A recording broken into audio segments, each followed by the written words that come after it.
Si Alisa Valdez ay isang kilalang Filipino volleyball player.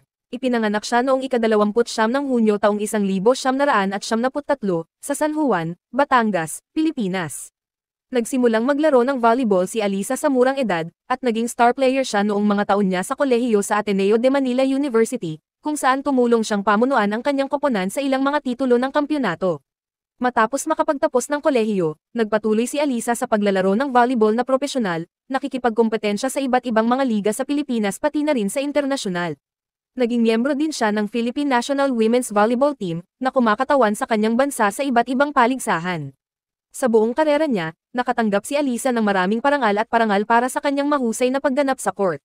Siya ay malawak na itinuturing bilang isa sa mga pinakamahusay na manlalaro ng volleyball sa Pilipinas at nagbigay inspirasyon sa maraming mga batang atleta sa kanyang hilig, dedikasyon, at pagsusumikap. Nanalo rin si Alisa ng maraming parangal at kampyonato sa parehong